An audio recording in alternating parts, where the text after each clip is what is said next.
Hello, everyone, and welcome back to Speakora English Flow, where your English starts to flow. I'm Lily. Hello, Lily. Hello, everyone. I'm Jolly. How are you today, Jolly? Oh, I had a strange morning, Lily. I woke up, walked outside, and immediately got caught in a sudden downpour. A downpour? What does that mean? A downpour is a heavy, sudden fall of rain. It started raining so fast. Oh no, so you got completely soaked in that downpour. Yes, and actually that whole situation is related to today's topic. Is it about weather forecasts? No, it's about testing your listening skills in fast, real-life situations.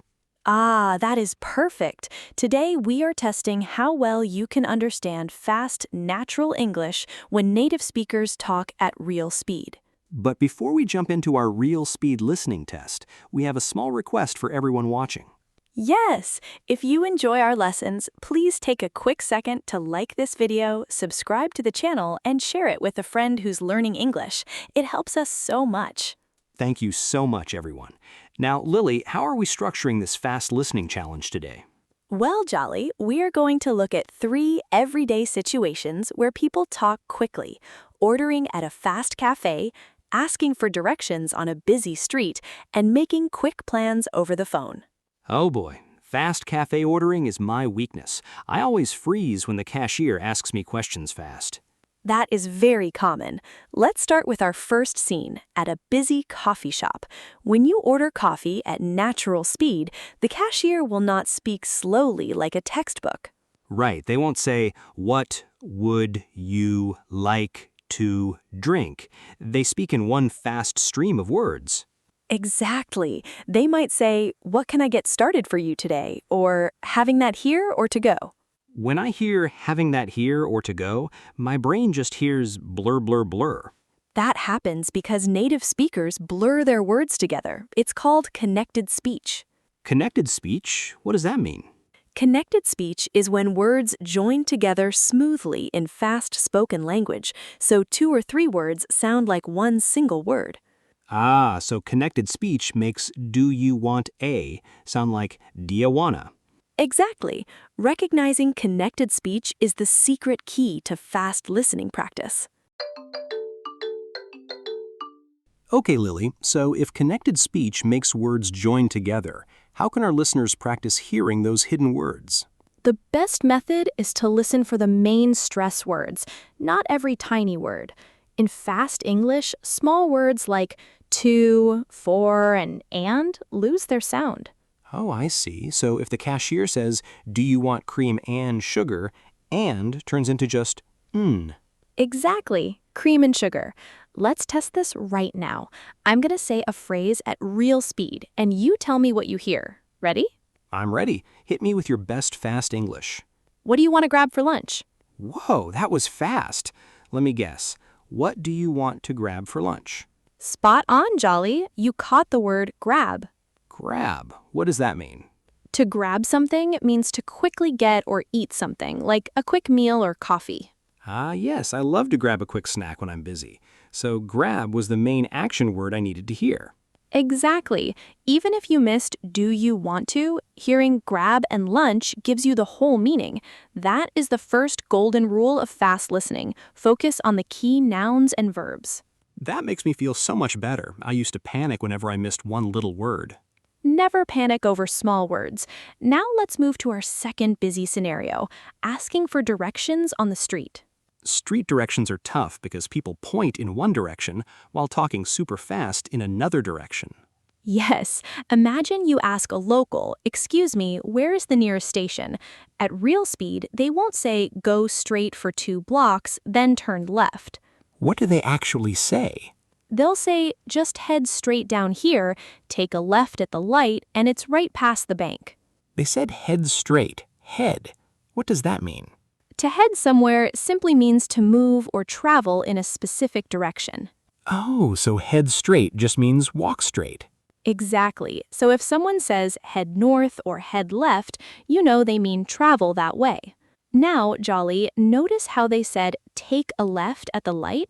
Native speakers say take a left instead of turn left all the time in fast speech. Right. It sounds like take a left. They connect take and a. Yes, that's our connected speech coming back again. Take a left becomes take a left. I'm starting to get the rhythm of this. It's like listening to music rather than reading individual words on a page. Exactly, Jolly. Spoken English has a natural rhythm, almost like a song. When you stop listening for individual letters and start listening for the rhythm, real speed becomes much easier to understand. That leads perfectly into our third real-life scene, making quick plans over the phone. Yes, phone conversations are often the hardest type of listening practice because you cannot see the person's face or hand gestures. Oh, absolutely. Plus, phone audio can sound a bit muffled. Muffled? What does that mean? Muffled means a sound is quiet, unclear, or covered up, so it's harder to hear distinctly. Yes, bad phone connections make fast speech sound so muffled. So when your friend calls to make dinner plans, they might say, "Hey, are you free to catch up tonight?"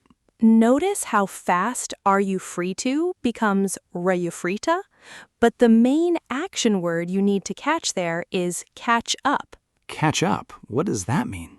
To catch up means to talk with someone you haven't seen in a while and learn about what has been happening in their life. I love catching up with old friends over coffee. So in that fast phone sentence, if I hear catch up tonight, I immediately know it's an invitation to hang out. Exactly.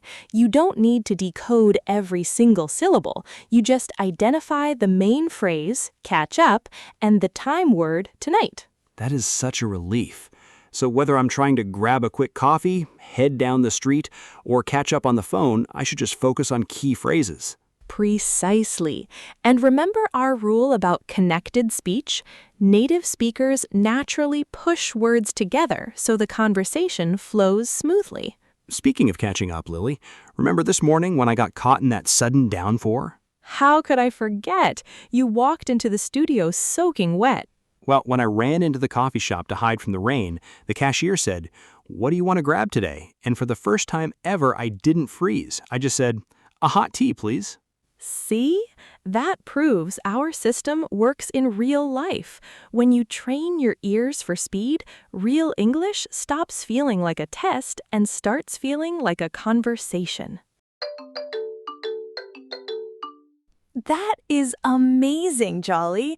You used key words and connected speech to understand natural English right in the middle of a sudden downpour. I sure did. Let's do a quick recap for our listeners on the main tips we covered today. Great idea. First, we talked about connected speech, which is when words join together smoothly in fast spoken language. Right, like when "what do you want to" becomes "what do you wanna." Exactly. Second, we learned to focus on key action words rather than small grammar words. For example, when you want to grab a meal or head down the street to a station. And third, don't panic if audio sounds a little muffled or fast on the phone. Just listen for key phrases like catch up to understand the main message. You nailed it, Jolly. With just a little bit of daily practice, fast English will start to feel completely natural. We hope today's 15-minute challenge helped boost your listening confidence. If you enjoyed this lesson, please remember to like this video, subscribe to Speakora English Flow, and share it with a friend who is practicing their English listening skills. And now we have a quick question for you to answer in the comments below. Tell us in English, what is your favorite way to catch up with your friends? Do you like to grab coffee, go for a walk, or chat on the phone? Type your answer below so you can practice writing in English. We can't wait to read all of your comments. Thank you so much for watching. Keep practicing, and we'll see you in the next episode where your English starts to flow. Goodbye, everyone.